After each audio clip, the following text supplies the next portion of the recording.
Welcome back to another video. So in this video I'm mainly going to talk about the new books that I got in, like, I'd say maybe in the past two months and a half. I've been on a reading kick this year. There's like a mosquito. There's a mosquito going around the room. Okay, because it's hot. It's literally summer here in Hong Kong right now, so okay.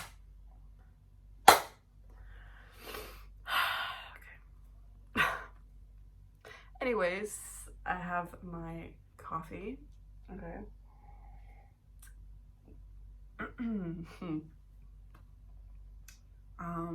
Right. So I've been reading a lot of books this year. And the first, I'd say starting from like mid-February up until now, I've just been really into reading. And I think my resolution this year is to read certain genres and subjects as well as topics, and that has certainly like propelled me to buy like all these books here, which I did spend quite a pretty penny on them. But anyways, I want to show you guys what I got, and I've like categorized them into different sections. So the first one being like new books, second one being like used secondhand books, and then third one being vintage, classics, or let's just say like old vintage books, and then magazines. I'm gonna get started with this book here that I got from a secondhand like vintage antique shop located in Central Market. This book is called A City Special. I believe it is a Hong Kong based publishing company that produces like books about local customs and everything really about Hong Kong. I'm not too sure if they do like other things besides that, but this is what I know.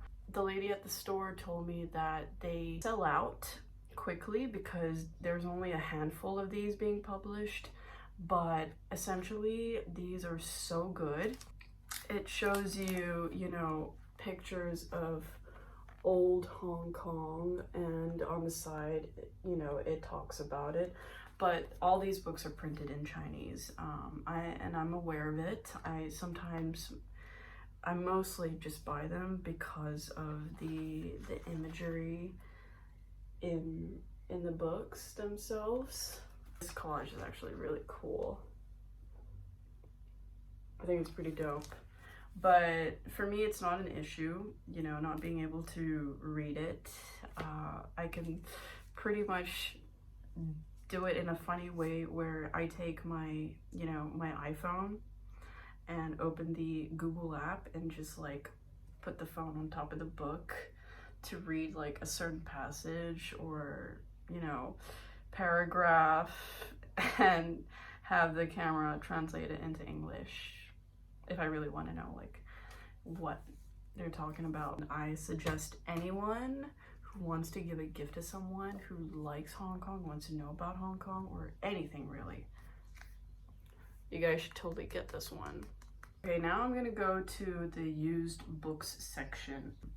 I have a local bookstore here in Wei Wo that I always go to.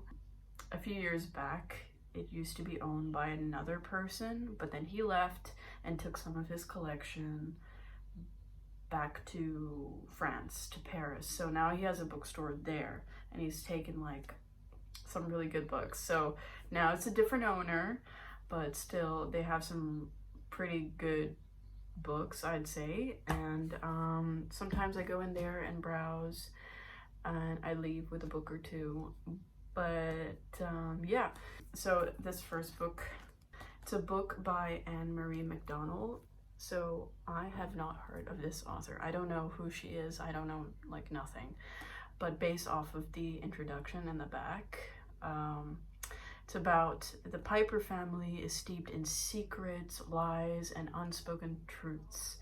At the eye of the storm is one secret that threatens to shake their lives, even destroy them. Set on stormy Cape Breton Island off of Nova Scotia. So that's just a little gist of it. It's a book set in the early century of like maybe, I think this is late 1800s, early 1900s. And wow, I have read some of this and I tell you, I think it really does hold up to its international like bestseller title, because I don't know, there's so much substance to this story. Like the characters, I really like the characters of this book, and there's like a very rustic, homey, you know, isolated feeling to the storyline. It really sets you back, and there's this tone of just like, you know, there's an uneasy feeling to it, but at the same time you feel comfort because the characters know what they're doing. And sometimes, like, as you follow along with the story, it does get a bit unsettling and harsh, and because the reality that they live in is like what they're used to, but you know, you still feel comfort at the same time. I don't know how to explain it. It's melancholy a little bit, but it's just, it's wild. I would say it's like it's a wild comfort story. The words on the book are really small. I just love the way it's written.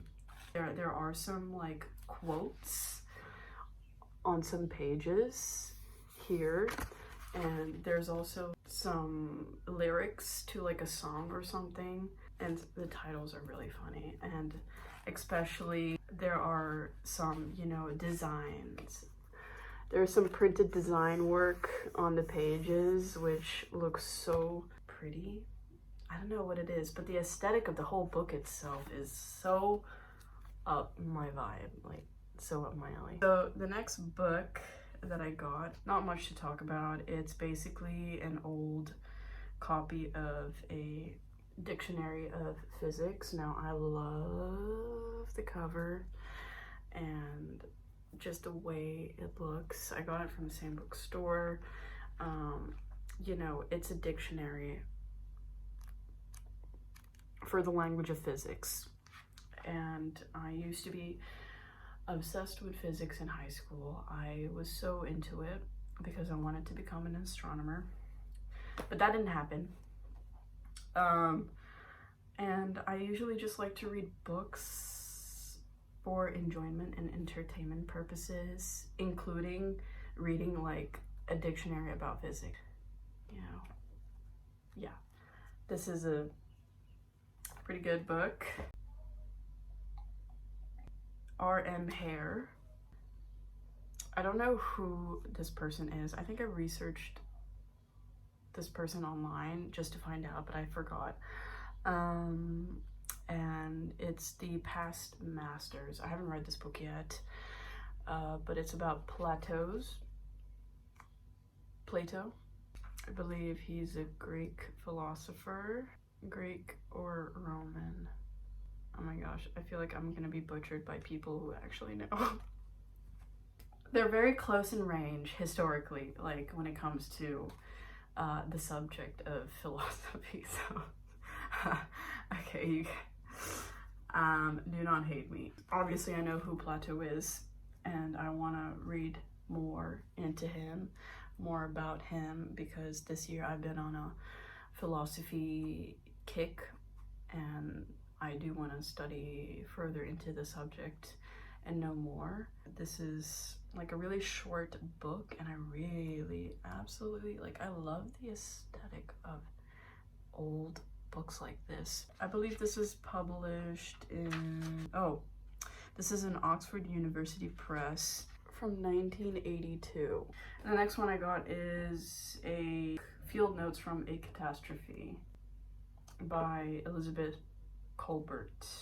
I briefly went through this book in the bookstore and thought, this was written at the time that it was made, and everything research, scientific base that was mentioned is for that time. So it just made me more curious to compare like our current times to our previous, times, about what were the differences in like the whole climate change and environment. So that's why I bought this book.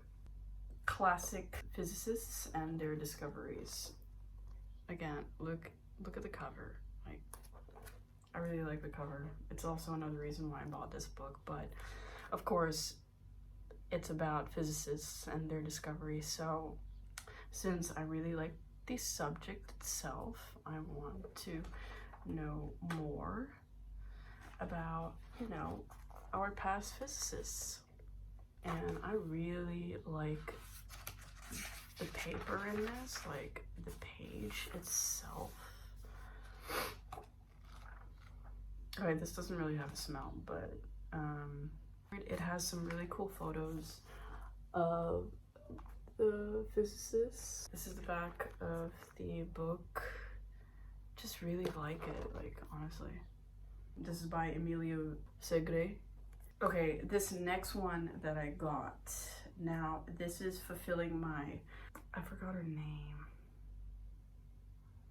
but this is fulfilling my, adventure kind of vibes. This is The Mystery of the Crystal Skull. I feel like I've seen this book cover somewhere in the past, in, the early 2000s, because I tell you, there's something iconic about this kind of book cover.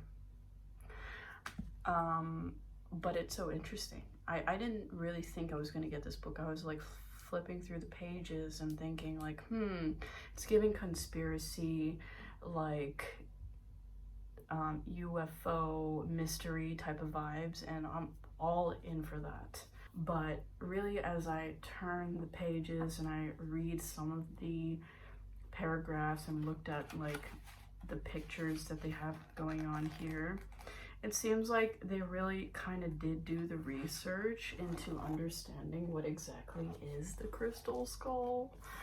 So I'm intrigued, and I really do want to read about it. It says, in a real-life detective story of the ancient world with overwhelming implications for the modern one. If I do find information in this book that's still relevant to now, there's nothing more about like taking something informative, taking something that you can learn from old books and using it in the current day and age. And also, I tend to compare because I like to see the differences and learn from them. And I think in this like moment in time, that's how I'm reading, like that's how I read into certain materials. Now I am going to talk about the old vintage books that I got. The most oldest one that I got from here is from a bookstore called Indo-Siam Rare Books. This is like on Hollywood Road. You basically have to call up the number and the guy will come down the apartment building and open up the door for you. But he's got some really good stuff. I came across this one at the very bottom of the shelf. Now, this one is called Rules for Speaking Cantonese. Now, I know how to speak the language. I wouldn't say I'm fluent, but I definitely do know how. And I communicate in this language almost every other day with work or not at, work. And this is by R.H. Oakley, a guy that did some research work in a university in Malaysia. So he did the research of this book in Malaysia, and this was from 1953. It is written in English. It has tonality and it has descriptions of the Cantonese language. Now, I'd say this book is actually pretty rare and one of a kind. It is so old. Like, the spine in itself is like coming off, and I'm afraid to just even open it all the way. It's got these like rusted metal bindings. I don't know what they're really called, but they're rusted. This book is like legit falling apart. Yeah, but this is a very good piece to have in a collection, especially if you're interested in language or cultural history from a place that's not so well known, especially in a book, to remind yourself and to just keep it alive, you know, because eventually there are languages that are just going to become extinct and die. So yeah, it's a National Geographic magazine from the 2000s. I love to collect these personally because I'm a scientific nerd and I just like to read anything about the world and stuff like that. But also, not just that, like the advertisements on the back of these pages, like, tell me that's not nostalgic. The pictures on this book in particular are so early 2000s coded, like the aesthetic, okay? If you grew up in the early 2000s, you know what I'm saying. Like, yeah. I'll talk about Design Anthology magazine. I have seen this around a lot, but I never pick up one myself because I thought it was just way too minimalistic for me.